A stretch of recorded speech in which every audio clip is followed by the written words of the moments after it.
Hi friends, ಎಲ್ಲರಿಗೂ ನಮಸ್ಕಾರ. ನಾನು ಇವತ್ತೊಂದು ಇಡ್ಲಿಗೆ ಒಂದು ಸಾಂಬಾರನ್ನ ಮಾಡಿ ತೋರಿಸ್ತಾ ಇದ್ದೀನಿ.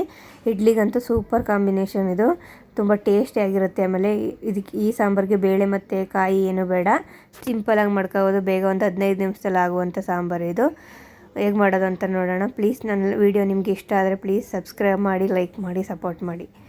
ಬನ್ನಿ ಹೇಗೆ ಮಾಡೋದು ಅಂತ ನೋಡೋಣ. ಮೊದಲು ಒಂದು ಕುಕ್ಕರ್ಗೆ 5 ರಿಂದ 6 ಟೊಮೊಟೊ ಹಾಕ್ತಾಯಿದ್ದೀನಿ. ಹುಳಿ ಟೊಮೊಟೊನಾರು ತಗೊಳ್ಳಿ, ಜಾಮರು ತಗೊಳ್ಳಿ. ಇದಕ್ಕೆ 2 ಮೀಡಿಯಮ್ ಸೈಜು ಈರುಳ್ಳಿ ಹಾಕ್ತಾಯಿದ್ದೀನಿ.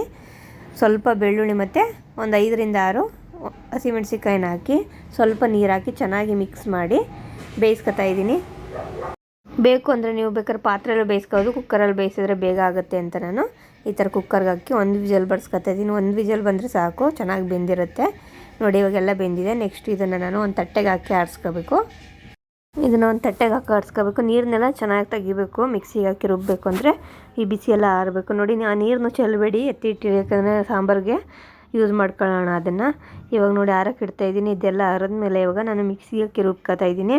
ನೀವು ಬೇಕಾದ್ರೆ ಜಾಮ್ ಟೊಮೊಟೊ ಹಾಕಿ ಹುಣಸೆಹಣ್ಣು ಹಾಕೋಬೋದು. ನಾನು ಹುಳಿ ಟೊಮೊಟೊ ಹಾಕಿದ್ದೀನಿ ಅಂತ ಹುಣಸೆಹಣ್ಣು ಹಾಕಿಲ್ಲ. ನೋಡಿ, ಇವಾಗ ಆದಷ್ಟು ಇದನ್ನು ನುಣ್ಣಗೆ ರುಬ್ಕೋಬೇಕು, ತರ್ತರಿಯಾಗಿ ರುಬ್ಬೇಡಿ. ನೆಕ್ಸ್ಟು ಒಂದು ಬಾಣಲೆಗೆ ಸ್ವಲ್ಪ ಎಣ್ಣೆ ಹಾಕಿ, ಎಣ್ಣೆ ಕಾದ್ಮೇಲೆ ಸಾಸಿವೆ, ಜೀರಿಗೆ ಮತ್ತು ಮೆಂತ್ಯಕಾಳನ್ನ ಹಾಕಿ ಫ್ರೈ ಮಾಡಬೇಕು. ಇದೆಲ್ಲ ಫ್ರೈ ಆದಮೇಲೆ ಇದಕ್ಕೆ ನಾನು ಕುಟ್ಟಿ ಮಡಗಿರೋ ಅಂಥ ಬೆಳ್ಳುಳ್ಳಿ ಮತ್ತು ಒಣಮೆಣ್ಸಿಕಾಯಿ, ಕರಿಬೇವಿನ ಸೊಪ್ಪು ಇದನ್ನೆಲ್ಲ ಹಾಕಿ ಚೆನ್ನಾಗಿ ಫ್ರೈ ಮಾಡಿ ಇದಕ್ಕೆ ಸ್ವಲ್ಪ ಹಿಂಗನ್ನ ಹಾಕಿ ಫ್ರೈ ಮಾಡ್ತಾಯಿದ್ದೀನಿ. ಇದೆಲ್ಲ ಫ್ರೈ ಆದಮೇಲೆ ಇದಕ್ಕೆ ನಾನು ಬೇಯಿಸಿ ಎತ್ತಿಟ್ಕೊಂಡಿದ್ದ ಟೊಮೊಟೊ ಅದರ ನೀರನ್ನ ಹಾಕ್ತಾಯಿದ್ದೀನಿ.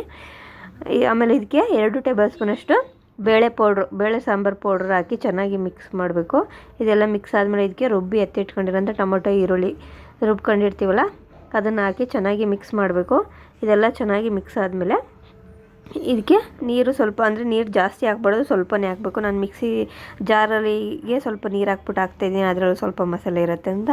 ಇವಾಗ ಸ್ವಲ್ಪ ಉಪ್ಪು ಹಾಕಿ ಒಂದು ಕುದಿ ಬಡಿಸ್ಕೊಂಡ್ರೆ ಸಾಕು. ಲಾಸ್ಟಲ್ಲಿ ಕೊತ್ತಂಬರಿ ಸೊಪ್ಪು ಹಾಕಿದ್ರೆ ತುಂಬ ಟೇಸ್ಟಾಗಿರುತ್ತೆ. ಇಡ್ಲಿಗಂತೂ ಸೂಪರ್ ಕಾಂಬಿನೇಷನ್ ಇದು. ಒಂದು ಸಲ ಟ್ರೈ ಮಾಡಿ. ಯಾವ ಬೇಳೆನೂ ಬೇಡ, ಕಾಯಿ ಬೇಡ, ತುಂಬ ಚೆನ್ನಾಗಿರುತ್ತೆ.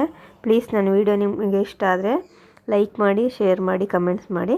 ಪ್ಲೀಸ್ ಸಪೋರ್ಟ್ ಮಾಡಿ.